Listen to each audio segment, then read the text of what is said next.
ঈদের ছুটি শেষে রাজধানীতে ফিরছেন কর্মজীবী মানুষ। কমলাপুরে যাত্রীদের চাপ, বাস ও লঞ্চেও ভিড়। ভোর থেকে কমলাপুর রেল স্টেশনে বিভিন্ন প্রান্ত থেকে ছেড়ে আসা ট্রেনগুলোতে যাত্রীদের চাপ দেখা গেছে। শিডিউল বিপর্যয় না হওয়ায় স্বস্তিতে ঢাকায় ফিরতে পেরে খুশি যাত্রীরা। সরকার নির্ধারিত ঈদের ছুটি শেষে সোমবার অফিস আদালত শুরু হওয়ায় চিরচেনা রূপে ফিরতে শুরু করেছে ঢাকা। সেই ধারাবাহিকতায় মঙ্গলবার ভোরে ঢাকামুখী মানুষের ভিড় দেখা যায় কমলাপুর রেল স্টেশনে। দেশের বিভিন্ন প্রান্ত থেকে ছেড়ে আসা প্রায় সবগুলো ট্রেনে যাত্রী উপস্থিতি ছিল চোখে পড়ার মতো। এদিকে রাত্রিকালীন যাত্রাপথে খুব বেশি বিলম্ব না হওয়ায় সন্তোষের কথা জানিয়েছেন যাত্রীরা।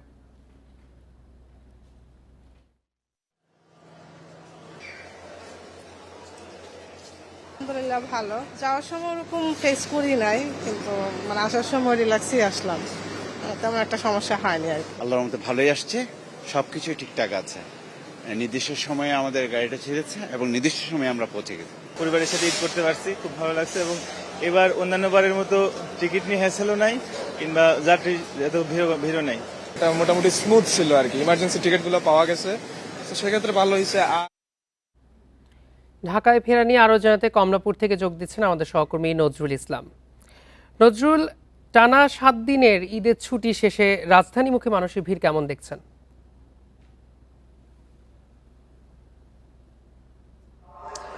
ঈদের ছুটি কিন্তু শেষ, সেই জায়গা থেকে কিন্তু আমরা এখন অবস্থান করছি রাজধানীর কমলাপুর রেলওয়ে স্টেশনে। অর্থাৎ ভোর থেকেই কিন্তু এই কমলাপুর রেলওয়ে স্টেশনে মোট 11টি ট্রেন, অর্থাৎ ঈদ যাত্রার ঈদের ছুটি শেষে গ্রামের বিভিন্ন অঞ্চল থেকে ঢাকামুখী 11টি ট্রেন ভোর থেকে এই কমলাপুর রেল স্টেশনে এসে পৌঁছায়।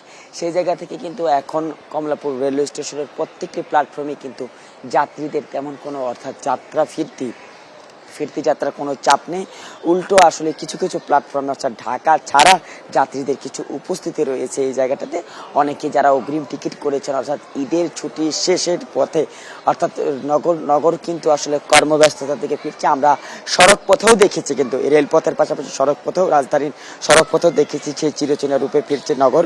এবং নাগরিক যে কর্মব্যস্ততা যে সেটি আমরা দেখতে পেরেছি। সেই সাথে ট্রেন যাত্রার কিন্তু সেই জায়গা থেকে কিছুটা কম রয়েছে। আমরা এসেছি, আমরা প্ল্যাটফর্মগুলোতে ঘুরে দেখেছি। এবং কিছু কিছু যাত্রী বলেছে তারা কিন্তু সকাল থেকেও তাদের যে শিডিউল, যে ট্রেনগুলো, অর্থাৎ তারা অগ্রিম টিকিট কিনেছিল, সেই ট্রেনের অপেক্ষা তারা বসে রয়েছে। এবং ঈদের ফিরতি যাত্রার যে উপচে পড়া ভিড় এবং যে উপচে পড়া ঢল থাকে প্রতিনিয়ত প্রতিবারের মতো, সেটি কিন্তু এখন চোখে পড়ার মতো নয়। আমরা স্টেশন ম্যানেজারের সাথে কথা বলেছি, তিনি বলছেন ভোর থেকে, অর্থাৎ সকাল 6টার পর থেকে, অর্থাৎ সকাল 6টা থেকে এই পর্যন্ত মোট 11টি ঈদ যাত্রার ফিরতি ট্রেন এই কমলাপুর কম্পার্টমেন্টে এসে দাঁড়ায় এবং যাত্রীরা সাধারণভাবে নির্বিঘ্নে তারা তাদের বাড়ির পথে চলে গিয়েছে। এবং আমরা এখনই দেখতে পাচ্ছি যে আরেকটি ট্রেন কিন্তু আসলে কমলাপুর রেলওয়ে স্টেশনের যে কম্পার্টমেন্ট সেটিতে ঢুকছে, এবং সেই যে ট্রেনটি এখন ঢুকছে ঢাকার বাইরে থেকে এসে। সবকিছু মিলিয়ে রাজধানীর এই কমলাপুর রেলওয়ে স্টেশনের যাত্রীদের ঈদের ছুটি শেষে ফিরতি যাত্রার উপচে পড়া ভিড় অনেকটাই কম। সেই সাথে রাজধানী ছাড়ারও যাত্রীদের সংখ্যাটাও দেখা যাচ্ছে। তো সবকিছু মিলিয়ে আসলে ঈদের ছুটি শেষ এবং ফিরতি যাত্রার সবকিছু নিয়ে এই ছিল আমার কাছে রাজধানীর কমলাপুর রেল স্টেশন থেকে রেলপথ যাত্রার সবশেষ খবর। কমলাপুর রেল স্টেশন থেকে জানাচ্ছিলেন আমাদের সহকর্মী। রাজধানীর পল্লবীতে শিশু রামিসা আক্তারকে ধর্ষণ ও হত্যার আলোচিত মামলায় সোহেল রানা ও তার স্ত্রীর বিরুদ্ধে বিচার শুরু হয়েছে। নারী ও শিশু নির্যাতন দমন আইনের 9-2 ধারায় তাদের বিরুদ্ধে অভিযোগ গঠন করা হয়। সকাল 10:30 থেকে শুরু হবে মামলার সাক্ষ্য গ্রহণ।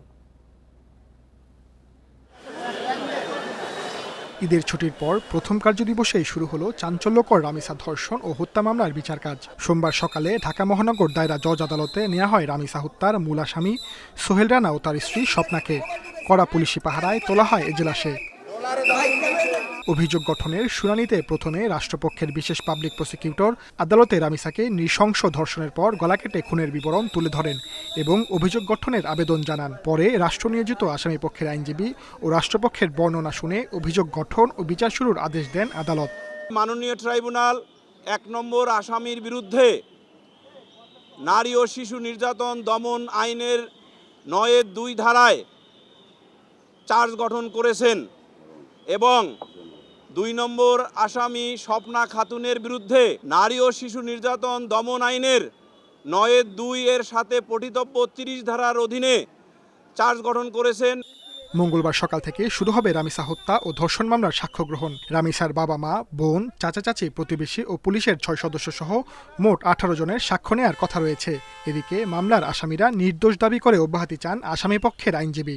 এই মামলায় যেহেতু ডিএনএ রিপোর্টে বীর্যের উপস্থিতি শনাক্ত হয়নি এবং এই মামলায় কোনো চাক্ষুষ সাক্ষী নেই, সেহেতু এই আসামি সোহেল রানা এবং স্বপ্না খাতুনের অব্যাহতি চেয়ে বিজ্ঞ আদালতে আবেদন করেছিলাম। বিজ্ঞ আদালত আমাদের আবেদন নামঞ্জুর করে আসামিদের বিরুদ্ধে চার্জ গঠন করে। গত 19 মে পল্লবীর একটি বাসায় দ্বিতীয় শ্রেণীর শিক্ষার্থী রামিসা আক্তারকে ধর্ষণের পর নৃশংসভাবে হত্যার ঘটনায় সারা দেশে তৈরি হয় ব্যাপক আলোড়ন। এই ঘটনায় দ্রুত বিচারের প্রতিশ্রুতি আসে সরকারের সর্বোচ্চ মহল থেকে। পরে শিশুটির বাবা আব্দুল হান্নান মোল্লার করা মামলায় গ্রেপ্তার হন প্রতিবেশী সোহেল রানা এবং আদালতে স্বীকারোক্তি জানিয়ে জবানবন্দি দেন। এর 5 দিনের মাথায় 2 আসামির বিরুদ্ধে চার্জশিট জমা দেয় police. Sajjad Hossain, independent news, Dhaka. Ad-din হাসপাতালে ফায়ার সেফটি প্ল্যানের কোনো অনুমোদন নেই বলে এক বিজ্ঞপ্তিতে জানিয়েছে বাংলাদেশ ফায়ার সার্ভিস ও সিভিল ডিফেন্স অধিদপ্তর। বিজ্ঞপ্তিতে জানানো হয়, ফায়ার সার্ভিস ও সিভিল ডিফেন্সের নিয়ম অনুযায়ী হাসপাতাল পরিচালনার জন্য ফায়ার সেফটি প্ল্যানের যে অনুমোদন থাকার কথা তা আদ্দিন হাসপাতালের নেই। এবছরের জানুয়ারি মাসে ফায়ার সার্ভিসের পক্ষ থেকে আদ্দিন হাসপাতাল কর্তৃপক্ষকে এ বিষয়ে চিঠি দেওয়া হয়। আগামী 3 মাসের মধ্যে ফায়ার সেফটি প্ল্যানের অনুমোদন নেয়ার জন্য হাসপাতালটিকে আলটিমেটাম দিয়েছে ফায়ার সার্ভিস।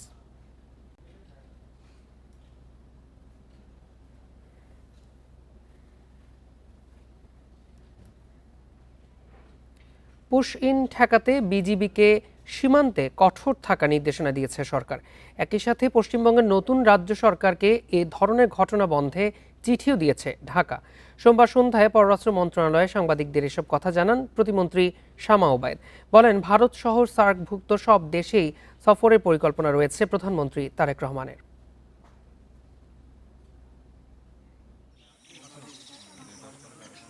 সাতক্ষীরা সহ এবার বেনাপোলে বাংলাদেশ সীমান্তে ভারতের পুশ ইন ঠেকালো বিজিবি। সমস্যার সমাধানে দিল্লির সাথে রাজনৈতিক ও কূটনৈতিক আলোচনা চালিয়ে যাচ্ছে ঢাকা। একই সাথে সীমান্তে বিজিবিকে সতর্ক ও কঠোর অবস্থানে থাকতে বলেছে সরকার। পররাষ্ট্র প্রতিমন্ত্রী জানান, আগামী সপ্তাহে বৈঠকে বসছে বিজিবি বিএসএফ। সেখানে পুশিন সহ সীমান্ত সংক্রান্ত সব ইস্যুতেই আলোচনা হবে।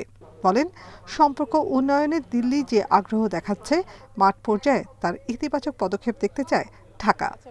3-4 বার আমি শুনেছি যে পুশিনের একটা অ্যাটেম্পট হয়েছে, সেখানে বিজিবি খুব শক্ত ভূমিকায় ছিল। বাংলাদেশ সরকার থেকে পররাষ্ট্র মন্ত্রণালয় থেকে তখন কিন্তু ইতিমধ্যে আমরা চিঠি দিয়েছি ইতিপূর্বে পুশিনের ব্যাপারে, এবং যতবার তারা এটা চেষ্টা করা হবে ততবার বিজিবি প্রতিহত করবে এবং এটাই কন্টিনিউ করবে। শহীদ রাষ্ট্রপতি জিয়াউর রহমানের মৃত্যুবার্ষিকীতে ভারতের শোক বার্তাকে ইতিবাচক কূটনৈতিক পদক্ষেপ হিসেবে দেখছে বাংলাদেশ। শহীদ রাষ্ট্রপতি জিয়াউর রহমানের অবদান বাংলাদেশের মুক্তিযুদ্ধে, বাংলাদেশের স্বাধীনতা যুদ্ধে, সেটা সর্বজন স্বীকৃত, আন্তর্জাতিকভাবে স্বীকৃত, সকলেই জানে। তো সেটা তো আগের থেকে হওয়া উচিত ছিল আমি মনে করি। তো ওনারা যে স্টেটমেন্টটা দিয়েছেন সেটা অবশ্যই আমরা সাধুবাদ জানাই। We welcome it wholeheartedly, but at the same time আরও যে পারিপার্শ্বিক যে সমস্যাগুলো ক্রিয়েট হচ্ছে ওনাদের নতুন সরকার আসার কারণে পশ্চিমবঙ্গে, সেটা ওনারা আরও সিরিয়াসলি দেখবেন। চলতি মাসেই চীন যেতে পারেন প্রধানমন্ত্রী তারেক রহমান। এছাড়া সার্কভুক্ত দেশগুলোতেও যেতে আগ্রহী সরকার প্রধান। ওনার যে ভিজিটগুলো হবে সেগুলো শীঘ্রই শুরু হবে, পর্যায়ক্রমে ভারতেও হবে, সেটা আপনাদের অপেক্ষা করতে হবে। অবশ্যই ভারতে আমাদের তো ওনার শুধু ভারত না, সাউথ এশিয়ার সার্কভুক্ত সকল দেশেই মাননীয় প্রধানমন্ত্রীর ভিজিট হবে এবং সেই ভিজিটগুলো অত্যন্ত গুরুত্বপূর্ণ। পররাষ্ট্রমন্ত্রী খলিলুর রহমান জাতিসংঘের সাধারণ পরিষদের 81তম অধিবেশনের সভাপতি নির্বাচিত হলে ছুটিতে যাবেন না দায়িত্বে থাকবেন, এই সিদ্ধান্ত প্রধানমন্ত্রীর বলেও জানান শামা ওবায়েদ। এটা অ্যাবসলিউটলি একজনের পার্সোনাল প্রেফারেন্স এবং প্রধানমন্ত্রীর সিদ্ধান্ত। নাফিজুদ্দৌলা, ইন্ডিপেন্ডেন্ট নিউজ, ঢাকা। ব্যাংকের ক্ষুদ্র আমানতকারীদের জন্য কিছুটা স্বস্তির খবর আসছে আগামী বাজেটে। সরকার ব্যাংক হিসাবে আবগারি শুল্ক মওকুফের সীমা 3 লাখ থেকে বাড়িয়ে 5 লাখ টাকা করার চিন্তা করছে। অর্থাৎ বছরে 5 লাখ টাকা পর্যন্ত জমা থাকলে দিতে হবে না আবগারি শুল্ক।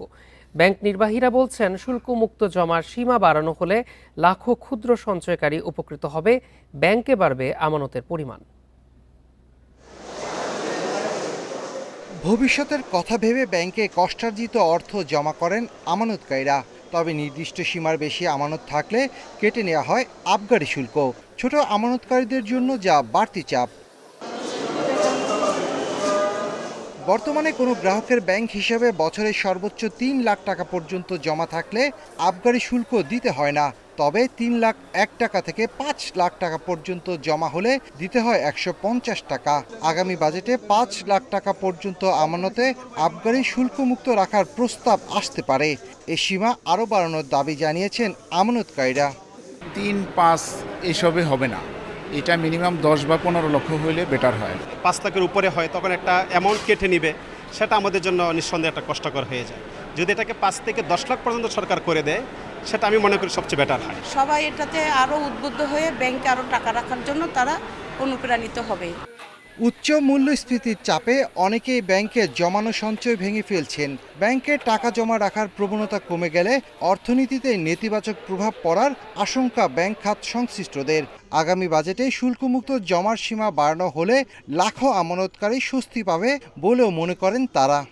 যারা গ্রাহক তাদেরকে এতদিন ৩ লক্ষ টাকার উপরে আবগারি শুল্ক প্রদান করতে হতো, এখন যখন এটা ৫ লক্ষ টাকা হবে, আমার বিশ্বাস ক্ষুদ্র গ্রাহক যারা ব্যাংকে টাকা রাখতো তারা আরও উৎসাহিত হবে এবং তারা লাভবান হবে। মুদ্রাস্ফীতিজনিত কারণে কিন্তু ৩ লাখ টাকা এখন ৫ লাখের সমকক্ষ চলে আসছে।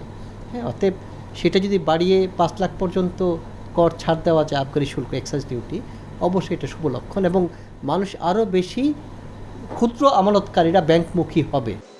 আগামী অর্থবছর থেকে ব্যাংক হিসাবে ৫ লাখ টাকা থেকে ১০ লাখ টাকা পর্যন্ত স্থিতি থাকলে ৫০০ টাকা শুল্ক দিতে হবে, আর জমার পরিমাণ ৫ কোটি টাকা ছাড়ালে শুল্ক হবে ৫০,০০০ টাকা। এর মাঝামাঝি আরও কয়েকটি স্তর থাকছে বাজেট প্রস্তাবনায়। Shafil Alam Sujon, independent news, Dhaka. বাংলাদেশে প্রথম অত্যাধুনিক বর্জ্য ব্যবস্থাপনা প্রকল্প নির্মিত হয়েছে মোংলা সমুদ্র বন্দরে। এর ফলে বাণিজ্যিক জাহাজ থেকে সকল প্রকার বর্জ্য সাগরে বা নদীতে ফেলা প্রতিরোধ করা সম্ভব হবে। দূষণ থেকে রক্ষা পাবে সুন্দরবন, সৃষ্টি হয়েছে নতুন কর্মসংস্থানের। সাগর নদীর দূষণ রক্ষায় ঘষিয়াখালী ক্যানেলের পাশে জানুয়ারিতে চালু হয়েছে অত্যাধুনিক বর্জ্য ব্যবস্থাপনা শোধনাগার। জাহাজগুলোর বর্জ্য ফেলা হবে এখানে, পাশাপাশি সংগ্রহ করা হবে নদীতে নিঃসৃত তেল। নবনির্মিত এই প্লান্টের মাধ্যমে বর্জ্যকে পরিশোধনের পাশাপাশি তা ব্যবহারযোগ্য করা হবে। সেসব আবার ব্যবহার হবে বিভিন্ন কলকারখানার কাঁচামাল ও জ্বালানি হিসেবে। ফিনল্যান্ড থেকে আপনার ট্রেনাররা আসছে, আমাদেরকে 1 মাস যাবত আপনার ট্রেনার করাইছে। মাদার ভেসেলগুলো থেকে যে সমস্ত বজ্রগুলো হয় সেগুলো আমরা কালেক্ট করে নিয়ে এসে প্লান্টে জমা দেব। বন্দর কর্তৃপক্ষ বলছে নতুনের প্রকল্পের মাধ্যমে দূষণের কবল থেকে রক্ষা পাবে সুন্দরবনের পরিবেশ ও জীববৈচিত্র্য। সৃষ্টি হবে নতুন কর্মসংস্থানও। সমুদ্রের যে চ্যানেলগুলো আছে এর জীববৈচিত্র্য কিন্তু সুন্দরবনের জীববৈচিত্র্য রক্ষা পাবে এবং এইটি শুধু প্রকল্পের মাধ্যমে কিন্তু আমাদের বন্দরে একটা আয়ের উৎস তৈরি হয়েছে, কারণ এর সাথে রিলেটেড অনেক ভ্যাসেল থাকবে। প্রকল্পের আওতায় 2টি তেল অপসারণকারী জলযান, একটি নৌযান ও জেটি সহ বিভিন্ন অবকাঠামো নির্মাণ করা হয়েছে। কর্মকর্তারা জানান এমন প্রকল্প বাংলাদেশে প্রথম। উপকূলীয় পরিবেশ রক্ষায় বিশেষ ভূমিকা পালন করবে। এর পাশাপাশি জনগোষ্ঠীর জীবিকা, খাদ্য নিরাপত্তা ও জলবায়ু সংস্থার হবে। 2023 সালে শুরু হয়েছে অত্যাধুনিক বর্জ্য ব্যবস্থাপনা প্রকল্পের কাজ। 3 বছরে এর নির্মাণে খরচ হয়েছে 511 কোটি 39 লাখ টাকা। Independent news. বগুড়ায় আন্তর্জাতিক মানের বিমানবন্দর চালু করার পরিকল্পনা গ্রহণ করেছে সরকার। সদর উপজেলার এরুলিয়া এলাকায় বর্তমানে এটি বিমান বাহিনীর প্রশিক্ষণ কেন্দ্র হিসেবে ব্যবহৃত হচ্ছে। বিমানবন্দরটি চালু হলে মিলবে যাত্রী সেবা ও কার্গো বিমান চলাচলের সুবিধা। কৃষি, শিল্প, ব্যবসা ও পর্যটনের জন্য দেশের উত্তরাঞ্চলের অন্যতম অর্থনৈতিক কেন্দ্র বগুড়া। যোগাযোগ ব্যবস্থার আধুনিকায়নে দীর্ঘদিন ধরে এই অঞ্চলের মানুষের অন্যতম দাবি ছিল বগুড়া বিমানবন্দরটি পূর্ণাঙ্গভাবে চালুর। অবশেষে দীর্ঘ প্রতীক্ষার পর বিমানবন্দরটিকে আন্তর্জাতিক মানে উন্নীত করার উদ্যোগ নিয়েছে সরকার। ব্যবসায়ীরা বলছেন, আন্তর্জাতিক বিমানবন্দর ও কার্গো বিমান চালু হলে উত্তরবঙ্গের কৃষিপণ্য ও ছোট বড় শিল্পের পণ্য সহজেই বিদেশে পাঠানো যাবে। আমাদের মাননীয় প্রধানমন্ত্রী শুধু এটাকে চালুই করতেছে না, এটাকে আন্তর্জাতিক মানে রূপান্তরিত করেছে, প্লাস এটার পাশাপাশি এখানে কার্গো সুবিধা করেছে। উত্তরবঙ্গের বাকি 15টা জেলা বগুড়া থেকে অনেক কাছে অবস্থিত। বগুড়া উন্নত তো হবেই, সেই সাথে বাকি 15টা যে জেলা আছে সেগুলো বগুড়ার সাথে এই বিমানবন্দর সুবিধা ভোগ করে উন্নত হয়। কার্গো বিমান থাকলে যেটা আমাদের বগুড়ার ব্যবসায়ীদের তো সুবিধা হবেই, প্লাস আপনার যেটা সবচেয়ে বড় সুবিধা হবে আমাদের কৃষকদের। সরাসরি কৃষকরা এখান থেকে ইয়ার মাধ্যমে, যে কোনো প্রতিষ্ঠানের মাধ্যমে সরাসরি কৃষকরা একটা রপ্তানি করতে পারবে। সরকারের এই বড় উদ্যোগের ফলে উত্তরাঞ্চলের শিল্প, পর্যটন, বাণিজ্য ও কর্মসংস্থানে ব্যাপক পরিবর্তন আসবে। অর্থনীতি, বিনিয়োগ ও কর্মসংস্থানেও ব্যাপক পরিবর্তনের আশা ব্যবসায়ীদের। এই উত্তরাঞ্চলের দিকে কোনো বিমানবন্দর নেই, আন্তর্জাতিক বিমানবন্দর নেই, সেইটার জন্য বিশেষ করে বগুড়াটাকে গুরুত্ব দেওয়া হচ্ছে। আমরা পাশাপাশি আন্তর্জাতিক বিমানবন্দরের পাশাপাশি আমরা যেটা এখন পরিকল্পনা নিয়েছি যে আমরা একটা ফ্লাইং একাডেমিটা চালাবো। তবে এই প্রকল্পের কাজ ঠিক কবে শেষ হবে তা এখনো সুনির্দিষ্টভাবে জানা যায়নি। Hasibur Rahman, independent news, Bogura. 6 বছরেও শেষ হয়নি ঢাকা শরীয়তপুর রুটে 4 লেন সড়ক নির্মাণ কাজ। এর মধ্যে সময় বাড়ানো হয়েছে 2 দফা। 27 কিলোমিটার সড়কের মধ্যে 6 কিলোমিটার এলাকায় ভূমি অধিগ্রহণ জটিলতায় কাজ বন্ধ। এতে নিয়মিত ভোগান্তিতে পড়তে হচ্ছে যাত্রী ও চালকদের।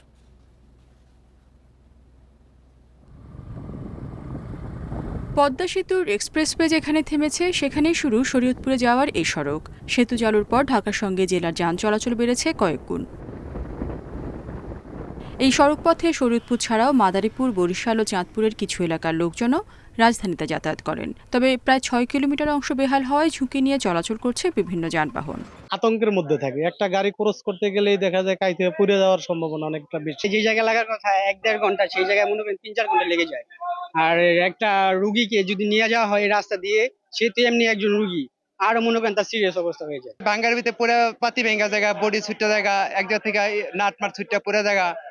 শরীয়তপুর জেলা শহর থেকে পদ্মা সেতুর এক্সপ্রেসওয়ে পর্যন্ত 27 কিলোমিটার সড়কটির নির্মাণ কাজ শুরু হয় 2021 সালে।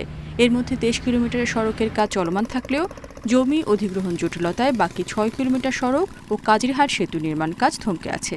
জমিটা কাজ দেয়, কালদা দিতে দিতে 5 বছর পার হয়ে গেল, আমার জমির টাকা দিল না। সরকারের কাছে আবেদন, আমাদের টাকাটা জানি দূরত্ব তারা অধিগ্রহণের টাকাটা জানি আমাকে দূরত্ব ভাগে তারা দেয়া দেয়। এদিকে সড়ক ও জনপথ বিভাগ বলছে জটিলতার সমাধান করে আগামী বছরের মাঝামাঝিতে সড়কটির নির্মাণ কাজ শেষ করা হবে। ভূমি অধিগ্রহণ আমরা এখনো পুরোপুরি বুঝে পাইনি, কিছু কিছু অংশ আমরা পাওয়া শুরু করেছি। তো ভূমি অধিগ্রহণ বুঝে পাওয়ার পরে আমরা আশা করছি যে বাকি যত দ্রুত সম্ভব কাজ ধরা যাবে এই অংশগুলো। শরীয়তপুর ঢাকা সড়কের উন্নয়নে 3টি প্যাকেজের ব্যয় প্রায় 1682 কোটি টাকা। Independent news. বরিশালের বানারীপাড়ায় ধ্বংসের মুখে মোগল সম্রাট ও 12 ভূঁইয়াদের ইতিহাসের জীবন্ত সাক্ষী অনন্য নিদর্শন। সেখানে এক আঙিনায় থাকা 40টি প্রাচীন স্থাপনার মধ্যে 16টি এরই মধ্যে বিলুপ্ত হয়ে গেছে। বাকি স্থাপনাগুলো টিকিয়ে রাখতে প্রত্নতত্ত্ব অধিদপ্তরের দ্রুত হস্তক্ষেপ দাবি স্থানীয়দের। গাছগাছালিতে ঢাকা পড়েছে চোখ জুড়ানো নির্মাণশৈলী।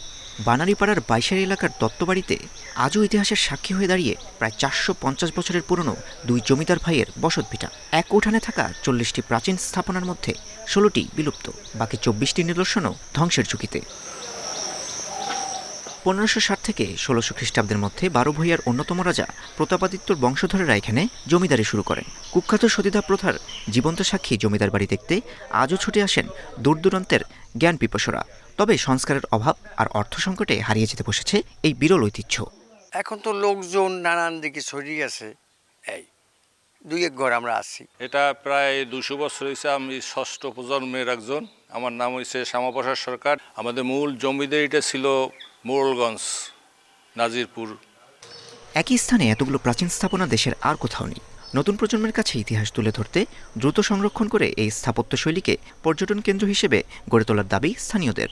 আমরা সেই আমলের সঙ্গে নিজেদেরকে সম্পৃক্ত করে রেখেছি, কিন্তু সেইটা যদি আমরা কাউকে না দেখাতে পারি, না বোঝাতে পারি, তাহলে আমরা ইতিহাস থেকে অনেক দূরে যাব। একটা জাতি গঠনে লোকাল ইতিহাসই সবচেয়ে বড় উপাদান।